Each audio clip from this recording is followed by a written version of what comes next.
as a way to protect yourself and your family so that you maybe don't have to go like forbearance or deferment like what Jeremy was talking about. All right, gang. So, keeping this COVID series deal alive here. And I mean, the truth is that what we're about to talk about today is timeless in a lot of regards, but absolutely essential conversation I was having with Paul, who I'll get to in a second here, who basically, as he told me, he's like, look, man, this is what everybody needs to be doing right now. If you own a home right now, this is what everybody needs to be doing right. Should have already maybe even done it, but if you haven't done it, you're catching this right now. Good job, you. This is a grenade you're going to want to hop on here quickly. So, Paul, flesh that out for us, brother. Who are you? What do you do? And why in the world do we need to have this conversation? Yeah, well, I am known as your money muse, and I help folks with financial strategy, and been doing that for almost 30 years. And this is a time like I've never seen before. I think that's true for all of us. So the concept right now is leveraging equity as a resource, having resources to weather this storm, to even capitalize on it, to play defense where needed, and to just be safe, and smart right now. And if I could hop in on that real quick here, just to sort of barricade out around that. So what you might not know, Paul, is the first one we did on these was our series that started it was with Jer. And, cool. Jer's my partner, Crime Greenhouse Group. And the whole concept around that was like, we were getting calls. People were like, dude, you lost my job. Like, what do I do? Right. Yeah. And what I love about the frame that you gave is that you kind of almost took a step backwards from that, took a breath, and you introduced the fact that we've been on a hockey stick run up since basically 2010, 2011, maybe more liberally. Yep. And all of that newfound equity is there, and it might not be there that much longer anymore. And you might not be able to access it that much longer anymore with the banks and the stuff and the reduction in values of prey. So I love that was a framework. So what was the tool that you said to me that everybody should be using right now to create that safety blanket? So the tool is going after a HELOC, a home equity line of credit. And the reason for going after that tool, there's a couple. One is that your equity now is the greatest it's been in all likelihood. We've had this run up, right? And right now it's probably the greatest number it's been, and likely the greatest it's going to be for a while. For a little bit. Yeah, for a little bit. So that's the what.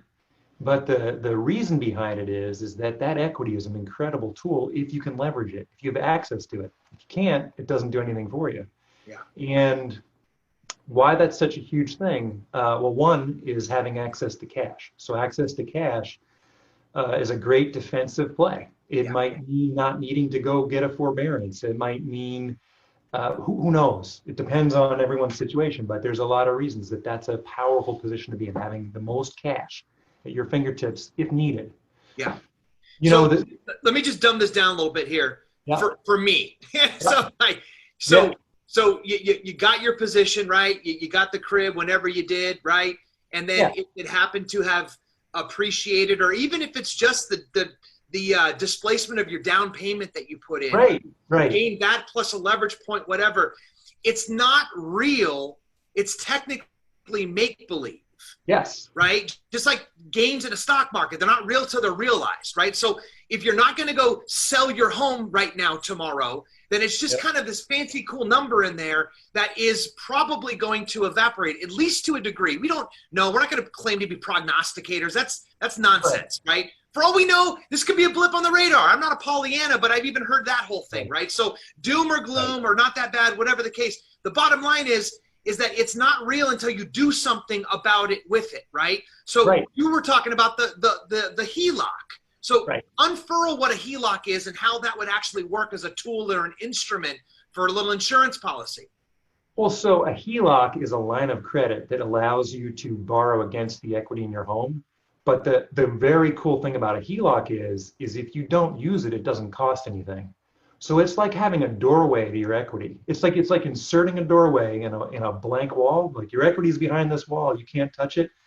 You get a HELOC, you get a doorway. You can open the handle, you can go in and pull some equity out at will.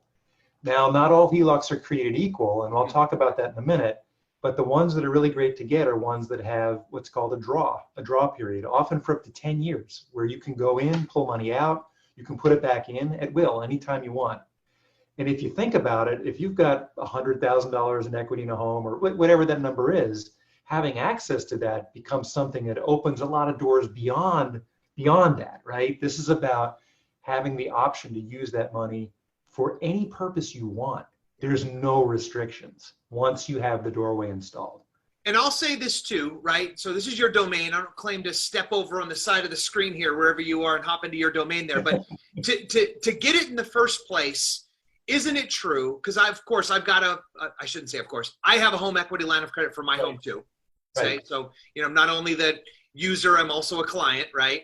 Right. But they want to know what the purpose of it is for on the way in. So like, you can't just say you want to go do a boogly boo or you want to open up a new business or something like that, because they'll take umbrage for that, rightfully so. It's meant to be, at its face, an equity line of credit primarily used for improving the home, is it not? Well, not necessarily, no. And it depends on the HELOC lender. So it is true that every HELOC lender is going to ask what the purpose of it is. Okay. That is true. However, they're not going to really check up on it.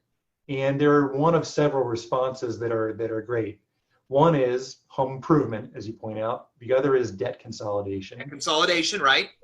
But I see some HELOCs that let the lender's fine if you say rainy day fund. Like, they really don't care, but they will ask for a reason. And yeah, any of those reasons is fine. There's not a HELOC police that's going to show up, 6 months later, like, hey, did you, improve your home, something like that. So it's not, but it is part of the process where they ask those questions. Okay, so fair. So let's say you're on the front end, you have the right intention and purpose to unlock it. Now, one of the greatest things that I heard you mention there is that it's almost kind of a way to sort of lock in your equity, right? Yeah. Like it's like, okay, you run up. Okay, if you're not going to sell, then you're just basically watching it with like sad face, like, oh, there it goes. Oh, it's kind of cool when it was up there. Oh, you remember that, honey? Yeah, I remember that. That was a cool. Yeah. So it's almost kind of like a way. It's like a run up. Okay, bam, lock it in. Yeah, because it's a freeze. Yeah, freeze it, right? Because you guys do. Home equity line of credits all the way up to 100% of the value of the home, do you not? Correct. Yeah, correct. Right. So you lock it in. You don't have to borrow it. It's not like you have to take the loan for like $100,000 or whatever, and then take the $100,000 and start paying on it. You're like, I don't know, why do I got this? I'm just paying on it. Right. You can leave it in there. It's just locked in. You leave it in there, and then you use it as you need it. Yep. Yeah, and the key is lock it in when you have the highest appraisal. That's how you have access to the most. You freeze the frame at the most opportune time, which is probably right now. That's the point, because that frame is based on the appraised value, and appraisals are backward looking. They look at comparable sales. They look at things that have already sold. So in the coming months, if values go down, we don't know the future, but one could say there's a probability that might happen. We could maybe make that statement, right? There's a probability that could occur. Now's the best time because we've got the best comps. The comparable sales from the last few months are arguably the best they've been in the last 8 or 9 years. And so if you're going to freeze the frame, you freeze it now. Then you have access to the most possible equity, right? That's the point. Yeah. Now, I don't want to go too much speculation or even make this unnecessarily negative or pontificate on scenarios that go awry. Right. But I think we'd be irresponsible to have this conversation and not also harken back to the big mortgage meltdown, where there were a lot of people that used this exact same strategy to do this exact same thing that you're talking about. And then all of a sudden, one day they get a letter from their bank and the bank's like, hey, guess what? Remember that HELOC? Well, sorry, but it's no longer available. And they froze them. Frozen, yep. Now, we're not hoping that ever happens again, right? But, but it's important to maybe say, is that still a possibility? Of course it's possible. It could happen. However, I think it's less likely this time around because we have a very different situation on our hands. This is not one where the banking industry itself let our economy off the cliff. This is caused by a very different scenario. And we have the Fed and the government pumping a lot of stimulus into keeping liquidity in the system. So, well, it is true that that could happen. I think that the likelihood of that is very different. We don't have a banking industry that's fumbling around going like, hey, how does this thing work? Which was more like 2008, you know. Right now we have a system that's like more like, okay, we're getting support to help lenders through these times. Now, here's the other thing. If that did start to happen, that we saw HELOCs getting frozen, there's nothing that says you don't quickly draw money out. Now, you may or may not catch that, right? You could miss it. It's possible. But probably those moves would be telegraphed because you probably know it was going to happen if real estate values really started to plummet. That's the only reason that it would happen. So if we do catch the doom and gloom side of all the scenarios flying around out there, if that's what really happens, okay, you might just pull money out to be safe, and you can do that. And that's another point that I either you may have made and I missed, or maybe we haven't made yet, which is how cheap that money is, right? So one thing that should be said is that it's not like a 30-year fixed mortgage like your first mortgage. It's a second mortgage. It sits behind it, and it's not fixed in. So it's tied to prime rate, right? Which right now is as low as it's ever freaking been, right? So the money is super duper duper cheap right now, but it's not locked. It's not fixed. So as prime goes back up, if they have to maybe do that to counter inflation or whatever, your payment, your rate will go up with it. But even in that situation, for like the first 10 years, like you mentioned, if it's one of those drawdown deals, you're only obligated to an interest-only payment, correct? Right. And that's the kind of HELOC to get. Not all HELOCs are the same, but the one that I'm talking about is the true interest-only, 10-year draw, at least 10 years interest-only, because, as you bring up, it has the lowest monthly payment possible because it's interest-only for that period of time. And that's one of the big points about having a HELOC and accessing your equity that way is cash flow. In other words, you could say, oh, go do a cash out refinance, pull cash out, or, you know, something like that. But the payments on that stuff's really high. And at a time like this, what we really want to do is preserve as much cash flow as we can. So when you have the leverage of having access to that money with the lowest possible required monthly cash flow, it's the most powerful position, the most strategic position, I'll say that, to be in going into uncertain times. You know, that's the point of it. Right. And I can even hear the voice of the disgruntled viewer right now going, oh, here we go again. You know, the house becomes the ATM. Oh, here we go, 100% financing. Oh, I get it. Listen, we're not suggesting, or at least I'm not suggesting here, and I know you would back me up on this, Paul, to be irresponsible with this. This is an insurance policy. Correct. This is an idea of saying, look, man, you know, stuff out there just got crazy all of a sudden, right? Like when we started the month of March, it wasn't what's going on right now as we're in the middle of April. So as a way to protect yourself and your family so that you maybe don't have to go like forbearance or deferment like what Jeremy was talking about on the first deal here, here's another way to do something. Use it as a financial tool and instrument to protect yourself as a downside in the event that you might actually need it. Yep. And one thing that I believe is really important with these is the idea is not to use it, right? Just have it there. Have it there in case it's needed. If it's sitting there and you don't use it, it costs nothing, which is amazing. So it's a free insurance policy. One could think of it that way. You know, it's that's sitting there if needed. And that's a brilliant frame for why everyone should go get one, in my opinion. Just have it there. It doesn't cost anything. I want to say one other thing about that. Please. What the insurance policy could mean, because I think some people, it's sort of obvious to be like, well, if I need money, I have access to it. And that's super smart. There's another thing too, which is if you need cash flow, this can be a way of achieving that through the lens of consolidating other debt, right? So not that you would necessarily do that right away. You might say, hey, keep my 2-car payments, because the rates aren't bad. They're going to be paid off next year, blah, blah, blah. But let's say that, there's a hard time a few months from now, somebody loses a job and it's suddenly like, wow, if I could consolidate these things, I save $1,000 a month and I can get through, right? It's not just about having money, because I might need cash. It's also, can I consolidate payments and make my overall cash flow better? Again, depends on the situation, but having that option at your fingertips is a strategic position to be in right now, I think. Yeah. if you have the ability to do so, meaning you're already a homeowner, and Right. if you have equity built up to where you can utilize this tool, all you're saying is you got options. You got options that maybe you didn't know you had, to where you could technically be your own bank, if not just as a triage to get through this and get back to a sense of normal. Yeah, for sure. That's exactly what I'm saying.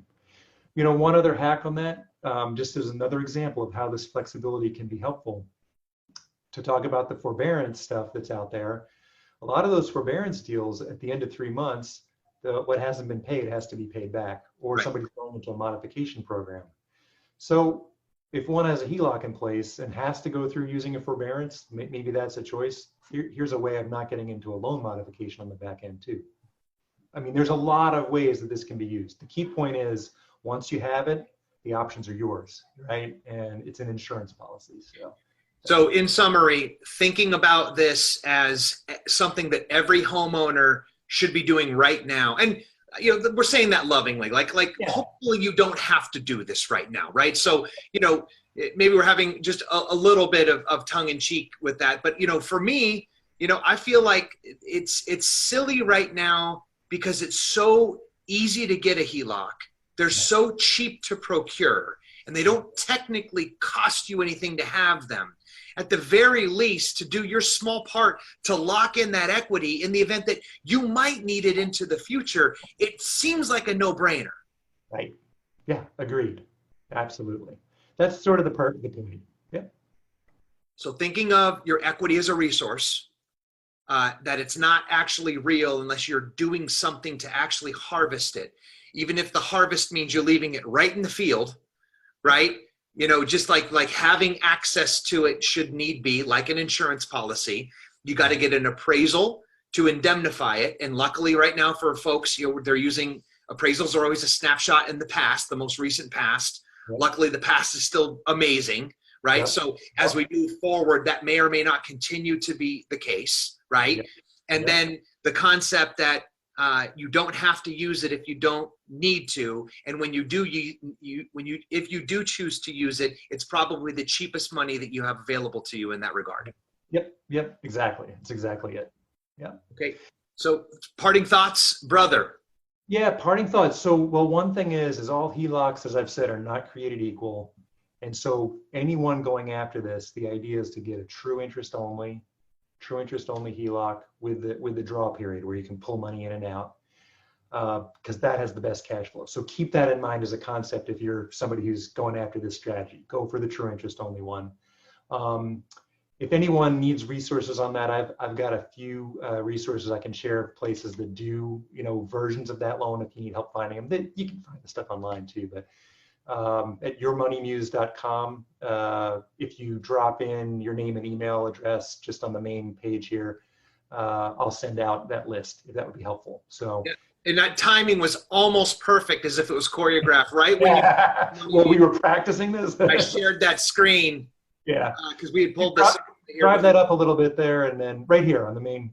So anyone who drops their name and address on that main page, will send out the list of 3 or 4 good sources for these HELOCs that work nationwide. So this is also something, if you have friends or family in other states, that they could use this strategy too, with the sources that we have. So I'm happy to share those for anyone who that's valuable for. So, yeah. Paul, you are a scholar and a gentleman, and I appreciate you for hatching the evil scheme to begin with, and then secondly for taking the time to play it out and demonstrate it and talk down to the dummy in the room so that I can get it and make sure I protect myself and my own family as well in the process. So appreciate you, buddy. Yep, right back at you, man. Thank you. All right, stay safe. Yep.